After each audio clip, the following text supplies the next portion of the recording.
So many people that I've talked to have this one problem in common.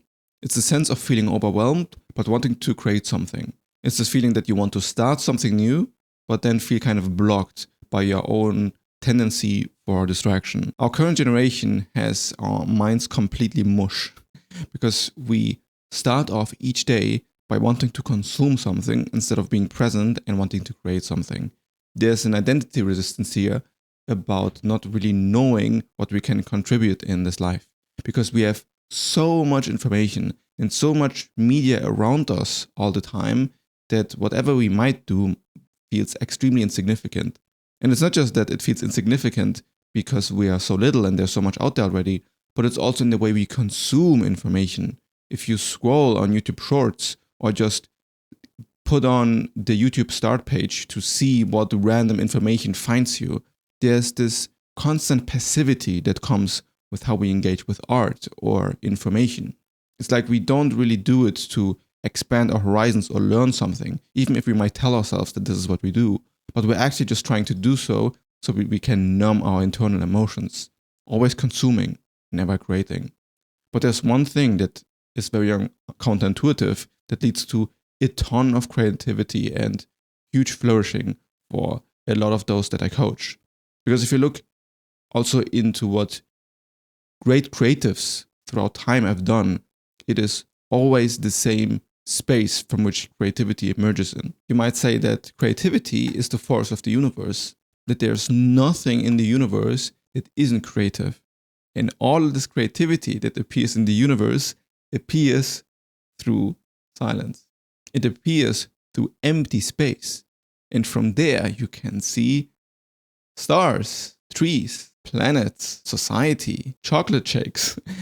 There's infinite creativity within reality itself, as if this is how it connects and communicates with itself. It's like your mind is a volcano that wants to erupt with ideas and expressions, but all content you consume is cooling off the volcano. If you ask master painters, they'll tell you that 80% of their art is looking at a blank canvas, just sitting there, staring, waiting. What they do is they do not consume somebody else's vision, but they're waiting for their own subconscious to make the connection and just express themselves. Wandering around and being confused is what makes creativity happen.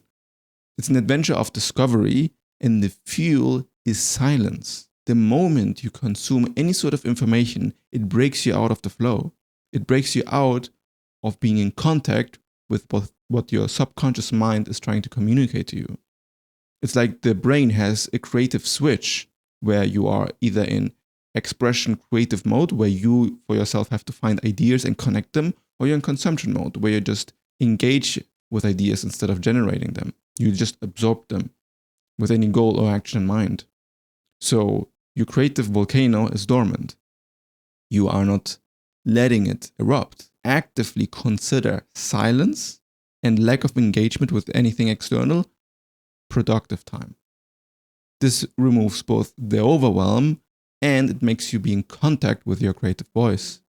So silence is the goal. The more you stay in silence, the more you have to confront what lies in the depth of your subconscious. The more you train your mind to be at peace with yourself and make connections for yourself. There's a cosmical connection that might be felt there, as if reality is what is the creative force beneath everything. And you are a vessel for this creativity to express itself in a unique way that has never been done before. Because with your life experiences and the things that you've consumed, you've actually a treasure of good ideas and a treasure of potential in your subconscious. The stuff that you've consumed all your life isn't all for vain. It is the capacity to create new connections and make something new. It doesn't matter how much content and how much information already exists out there, because there's no version of you.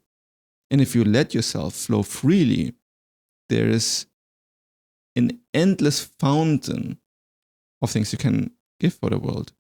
But you for yourself have to discover where this fountain lies and how you can let all of this flow through you without holding back. Because most people just hold back. They hold back their ideas because they're afraid of being judged. They hold back their creative voice because they think it is not good enough or worth enough.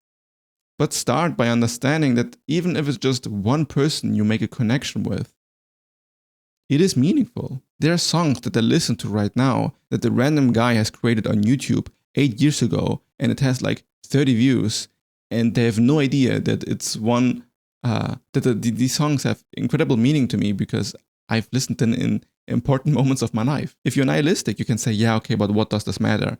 Right, what does it matter? So just do it. If there's a part of you that feels like it might matter a little bit and you want to create, then there's no reason to not go for it. So what you are as a human body is already an expression of creativity. So there's nothing that you can do that is not creative in some sense. There's nothing about you that isn't pure creative potential, because from the core, from the empty, silent core of the universe, there's this radiance of expression and this radiance of innovation. This is why art feels so meaningful to us, despite it appearing also kind of pointless.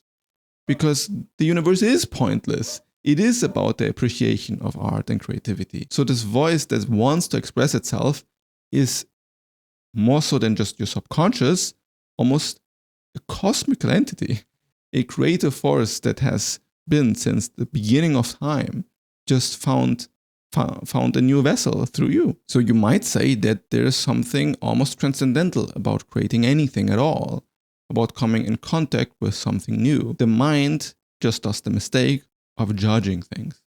But once you remove the judgment and let everything be what it is for itself, there's beauty in all expressions. So there's beauty in your expression too. If you know that this is something that you want, because you're clearly sensing the struggle in between overwhelm and that, this means that within you, you already want to do this. The silence only gives the volcano the space it needs to erupt, to show itself to the surface. It can sometimes burn you a bit because it's often not comfortable, especially if you have suppressed a lot of this energy. There might be a lot of judgment that comes with it.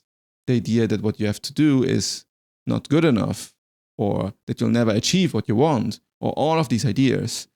But they often also just bring you away from the feeling of wanting to create something, which is what everything rests upon.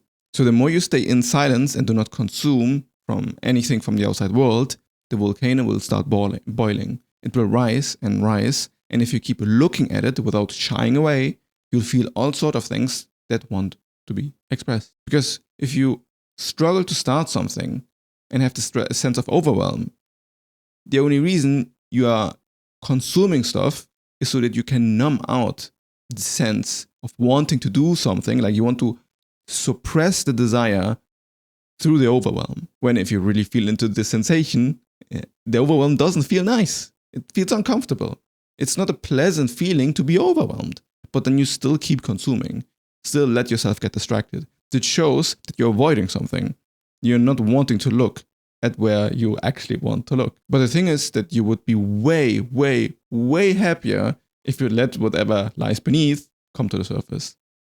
And this is the struggle that your intuition is grasping. When you struggle to start something, besides the overwhelm, there's often also an identity issue where you have a resistance towards becoming something else. And there's a judgment that whatever you are right now is somehow bad or not good, and therefore cannot step into what comes next. But if you want to be creative, it's an expression of yourself. So you don't want to resist yourself, or you want to resist yourself at the least amount possible. This means no judgment. It's about the act of creation, the act of adventure. So you want to train the muscle that expresses itself, and you also want to train the muscle that does not instinctively grab for a distraction to suppress it. Actively think about silence as healthy and good for you. To not judge that you're not working, or to not judge that you're not creating, but to feel good when there's nothing to be done. Let the volcano erupt without judging the lava. The volcano metaphor is still working though, so I'm going to keep going with it because the volcano erupts on its own. You have no control over it. If you just look at it and let it be on its own, at some point there will be an idea or an epiphany or just this natural movement of, okay, I'm just going to do something now. It's not a thought like, okay, I'm going to create something. Oh, I'm going to work now. It can be, but often you just do it and then it flows. The overwhelming feeling is a hint that you actually don't like where you are right now. That you don't like your relationship to media right now. So beyond suppressing a desire, you're suppressing a pain. You want silence. You want the space for your own voice. And the more you notice how painful the overwhelm actually feels, it becomes kind of obvious. And if you let yourself feel this pain, there is this understanding that you don't want to make yourself feel bad.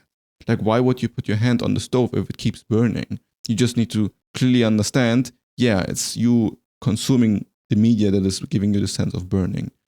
You are just hurting yourself again and again and again. And this creative voice is that which would make you feel so much better about everything. So then when you see this clearly and don't have this identity resistance anymore, then moving away from consumption to creativity becomes what's natural.